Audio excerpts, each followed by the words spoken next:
I have my cozy sweater, my comfy blanket, my coffee and my pumpkin mug that's a little bit hard to drink from but looks cute. And I have some candles lit. Hi, I'm Shelly. Welcome back to my channel. This video is going to be talking about some comfy, cozy, atmospheric books that I would recommend you read in the fall.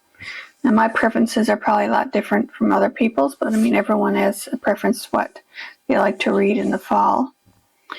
And I just randomly picked a couple books from some different categories off my shelves. So the first category, because when fall comes, September month, I think, school. Kids are back to school, so of course, dark academia. And one of the books, the first one, if you're into YA, it's the Truly Devious series by Maureen Johnson. That's that one there. And this book, there's 3 books in the initial series, and there was 2 more after, and I think there's a 3rd one coming out next year, I believe. But now the first 3 books involve the same mystery, and then the other couple, I think, were just standalone mysteries with the same characters. And this book, I'll just read the description there. Ellingham Academy is a famous private school in Vermont for the brightest thinkers, inventors, and artists. It was founded by Albert Ellingham, an early 20th century tycoon who wanted to make a wonderful place full of riddles, twisting pathways, and gardens. A place, he said, where learning is a game. Shortly after the school opened, his wife and daughter were kidnapped.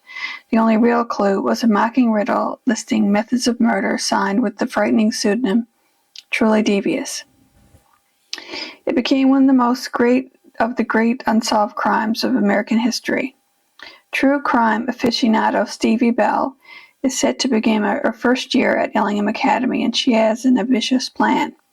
She will solve this cold case.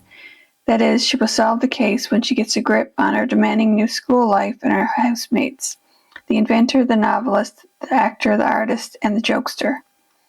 But something strange is happening. Truly Devious makes a surprise return, and death revisits Ellingham Academy. The past has crawled out of its grave. Someone has gotten away with murder. So that's the first book in the, I call it trilogy, because the 3rd book wraps up the murder, of course. And I really did enjoy this series. I read all the books. Don't really read YA right now, but I think I might pick up the 6th book when it comes out. And another dark academia book. I'm sure everybody's probably heard of it and read it. The Secret History by Donna Tart. I only read this one a couple of years ago, I think. And I found it very interesting. I think it came out in, what year did it come out? It's been out a long time. Let's see, where is it? It came out in 1992. So that was quite a few years ago. But it's under the influence of their charismatic classics professor, a group of clever, eccentric misfits at an elite New England college discover a way of thinking and living that is a world away from the humdrum existence of their contemporaries.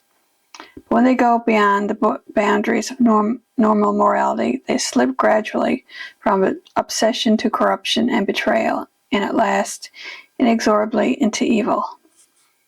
And I really did enjoy this book. The atmosphere, the characters were all, terrible, I guess you could say. If you've read the book, you know what I'm talking about. But it's one of those books, when the first line is read to you in the book, you know what book it is. The first sentence, it says, "The snow in the mountains was melting, and Bunny had been dead for several weeks before we came to understand gravity of our situation. So, of course, you know right off at the beginning that someone dies in the book. And I really did enjoy this book. And, of course, it's very dark. I'm not sure what trigger. Maybe you should check for any trigger warnings things you might not want to read in books. But I certainly recommend that one. And another dark academia is Ninth House by Leigh Bardugo. And there is a second book is out, and I think she has the third one written. I'm not sure when it's coming out, maybe next year. I'm not quite sure. But this one involves the character Alex Stern. And Alex Stern is the most unlikely member of Yale's freshman class. She was raised in the Los Angeles hinterlands by a hippie mom. Alex dropped out of school early and into a world of shady drug dealer boyfriends, dead-end jobs, and much, much worse, in fact. By age 20, she is the sole survivor of a historic, unsolved multiple homicide. Some might say she's thrown her life away, but at her hospital bed, Alex is offered a second chance to attend one of the world's most prestigious universities on a full ride. What's the catch, and why her? Still searching for answers, Alex arrives in New Haven, tasked by her mysterious benefactors with monitoring the activities of Yale's secret societies. Their 8 windowless tombs are the well-known haunts of the rich and powerful, from high-ranking politicos to Wall Street's biggest players. But their occult activities are more sinister and more extraordinary than any paranoid imagination might conceive. They tamper with forbidden magic, they raise the dead, and sometimes they prey on the living. And I really enjoyed this one. This one you really should check out the trigger warnings, in case it might be something that you really don't want to read. But I definitely recommend any of Leigh Bardugo's books. And next I will go with maybe some classic mystery, atmospheric fall. I think cozy fall reads for me is a good mystery. So I think Agatha Christie. Well, this one is and then there were none. But I mean any of Agatha Christie books. I enjoy mysteries. I think I've read most of them. I still have a few that I haven't read, but I've seen all the TV adaptations and movies. So I mean, and then there were none. It was 10 people were invited to an island, and one by one, of course, they are murdered. And I do enjoy mysteries set on an isolated island as well. So I think definitely an Agatha Christie, I think, is a good fall read.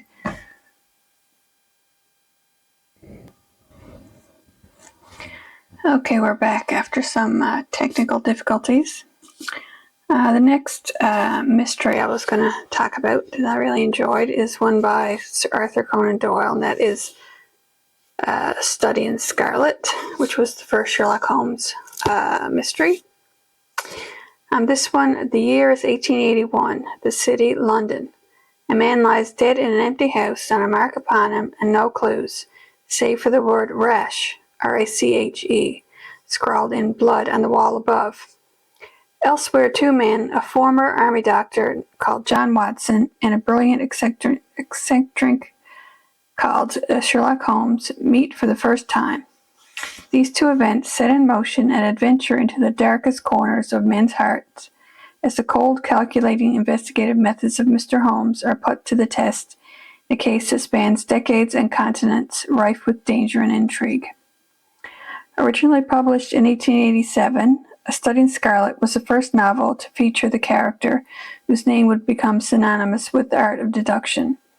Today, the original unabridged text is reimagined with artwork by the modern master of Gothic Romanticism, Grizz Grimley, bringing this thrilling tale of love and revenge to a new generation of readers. So that's why I picked up this edition. I really like the artwork. that is in it. It has some nice color illustrations. Let's see if I can find one. There's supposed to be colored ones in here somewhere. It's colored in black and white. I'm pretty sure there's colored somewhere. This book has the type of pages that makes it hard to turn. It's at deckled edges. Alright, there's one right here. And that's some of the colored artwork. And there's also some black and white sketches throughout as well. There's one right here. And I really like the artwork on this one as well. And I do have another Sherlock Holmes that I have not read on my shelf, but I would like to pick up more, read some more Sherlock Holmes. Especially this time of year, I do like a good mystery. And there's one more, it's atmospheric, mysterious. Okay, if I can get the word out.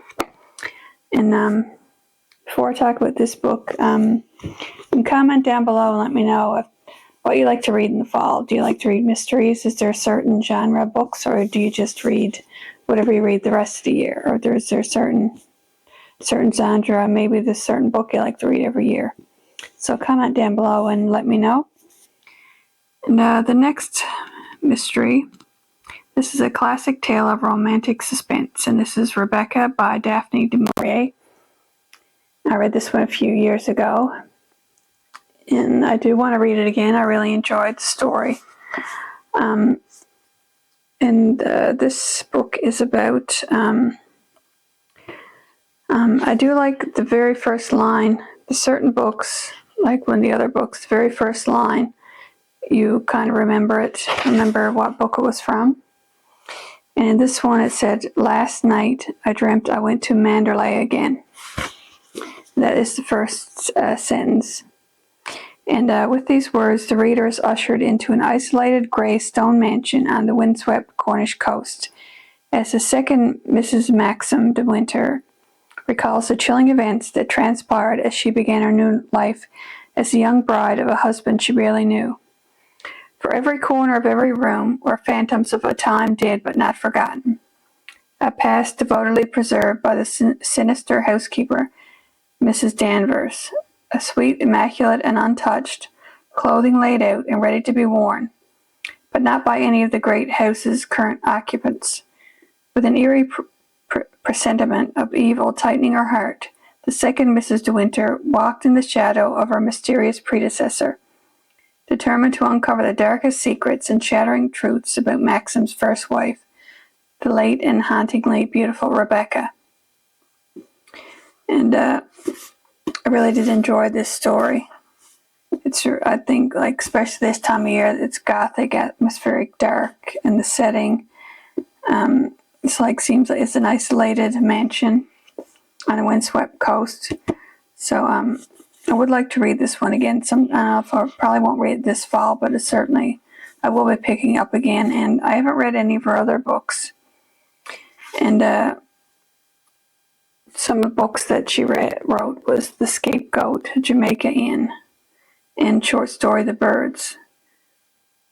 And all these were made into films, as was Rebecca. So I would like to pick up those as well at some point. All right, next I'll go with cozy fantasy fall reads, I guess. And one series I've mentioned before on my channel, and the first one in the series is Before the Coffee Gets Cold by Toshikazu Kawaguchi. And that's that one there. And I've enjoyed all the books so far in the series. And I checked online. Normally they come out in November, but when I checked where I normally get books at Indigo, it says the next one is not coming out until early next year. So I guess I'll have to wait a while to read the next one. But in essence, with these books, there's a cafe. Well, I'll just read the description of the first one. If you could go back, who would you want to meet? In a small back alley of Tokyo, there is a cafe that has been serving carefully brewed coffee for more than 100 years. Local legend says that this shop offers something else besides coffee, the chance to travel back in time. Over the course of one summer, 4 customers visit the cafe in the hopes of making that journey. But time travel isn't so simple, and there are rules that must be followed. Most important, the trip can only last as long as it takes for the coffee to get cold. Heartwarming, wistful, mysterious, and delightfully quirky, Toshikazu Kawaguchi's internationally best-selling novel explores the age-old question, what would you change if you could go travel back in time? And like I said, I really enjoyed all the books in this series so far. I think fall, winter is a perfect time of year to read these books. That's that one. Another cozy fantasy is Legends and Lattes by Travis Baldree. It's that one there. And this one is after a lifetime of bounties and bloodshed, Viv is hanging up her sword for the last time. The battle-weary orc aims to start fresh, opening the first ever coffee shop in the city of Thune. But rivals old and new stand in the way of success, not to mention the fact that no one has the faintest idea what coffee actually is. If Viv wants to put the blade behind her and make her plans a reality, she won't be able to go it alone. The true rewards of the uncharted path are the travelers you meet along the way, and whether drawn together by ancient magic, a flaky pastry, or a freshly brewed cup, they may become partners, family, and something deeper than she ever could have dreamed. So that is basically what this book is about. There's an orc named Vivian. She was, a bounty hunter. She lived a life of bloodshed and violence, and she decided she wanted to give that up and just start fresh in a new town. And there's also a prequel of this one about her when she was younger. That one is called,